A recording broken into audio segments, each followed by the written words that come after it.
আপনার কিছু মানুষের সম্পর্কগুলোর মধ্যের অনুভবগুলো যখন আপনি মনে করতে চান বা মনে করেন, ওনাদের ধ্যান যখনই আপনি নিজের মাথাতে আনেন, তখন যদি সেই ধ্যান, সেই অনুভবে, সেই সম্পর্কগুলোর মধ্যে যে কটুতা রয়েছে, যে ভাবনা চিন্তাগুলো এরকম রয়েছে যে সেই মানুষের আচরণ ও ব্যবহারের কিছু একটা ছাপ, কিছু একটা চিহ্ন আপনার বুকে রয়ে গেছে। আর তার জন্যই তার সাথে সম্পর্কটাকে এগিয়ে নিয়ে যাওয়ার মতন আপনার কাছে কোনো কারণ নেই।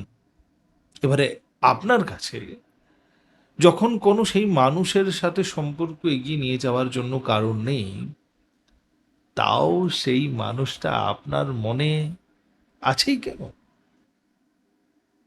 আজ আমাদের মনকে এই প্রশ্নটা করা খুব দরকার। যে কিছু মানুষ যারা সত্যি আমার জীবনে কোনো রকমের কোনো পজিটিভ জিনিস এনে দিতে পারবে না, কোনো রকমের কোনো ভাবনাতে ভালো পরিবর্তন এনে দিতে পারবে না, কিন্তু তাদের ভাবনার যে ছাপ, তাদের যে চিন্তা ধারণা, যে তুমি কেমন মানুষ, সেটা তুমি বুকে নিয়ে বসে আছো। আর তার জন্যেই জীবনের ভালো সময়গুলোকেও তুমি খারাপ করো। একটা অনেক বড় জীবন। আর এই জীবনের মধ্যে যদি তুমি এই কনসেপ্ট নিয়ে জীবন চলছো যে এই জীবন যেটা পেয়েছো সেটা বড় মূল্যবান, আর এই মূল্যবান জীবনের সব রকমের স্বাদ আমাকে নেওয়ার আছে, সব রকমের টেস্ট ফ্লেভার আমাকে নেওয়ার আছে, তো সেই টেস্ট ফ্লেভারের মধ্যে সেই মানুষের সাথে যে খারাপ সম্পর্কটা তৈরি হয়েছিল, সেই টেস্টটা তো তুমি পেয়ে গেছো। এইবারও সেই টেস্টটাকে তুমি যখন জানছো যে এই টেস্ট ভালো না, কোনো একটা খাবার, কোনো একটা ফল যেটা তুমি খেয়ে প্রথমে লাগলো যে বড় সুন্দর হবে, দেখে বড় সুন্দর লাগলো। অনেক মানুষ আছে যে ড্রাগন ফ্রুট অনেক দেখে ভালো লাগে কিন্তু খেতে বড় খারাপ লাগে।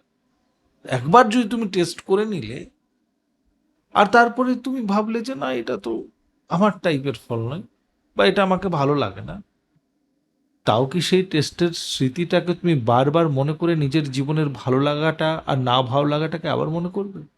না, করবে না। তো যে ঘটনা ভালো ছিল না তোমার সাথে ঘটে গেছে, সেই ঘটনাটাকে মনের মধ্যে রেখে তুমি নিজের আর জীবনটাকে নষ্টের দিকে নিয়ে যাও না। আমাদের জীবনের মধ্যে সব থেকে বড় উন্নতিতে বাধা তখনই আসে, যে কোনো উন্নতি। তোমার মনের দিক থেকে তুমি মজবুত হতে চাও, টাকা পয়সার দিক থেকে মজবুত হতে চাও, কোনো সম্পর্কগুলোকে আরো বেশি মজবুত করতে চাও, তো তোমাকে পুরানো স্মৃতিগুলোর মধ্যে যে মানুষগুলো সব থেকে বেশি কষ্ট দুঃখ দিয়েছে, যার জন্য তোমার ভিতরে এত বেশি বেদনা রয়েছে, সেই মানুষগুলোকে এবারে ইরেজ করে দেওয়ার সময় চলে এসেছে। আর এই জীবনের কোনো অন্য লেসন্স নেই, যেগুলো খারাপ সেগুলোকে বাদ দিতেই হবে। আমি এরকমই ভিডিও করি যেটা আজকে জীবনে মানুষের কাজে লাগবে। ভালো লাগলে একটা লাইক আর শেয়ার করে দেবেন। আবার দেখা হচ্ছে একটা অন্য ভিডিওতে। Thank you for your time.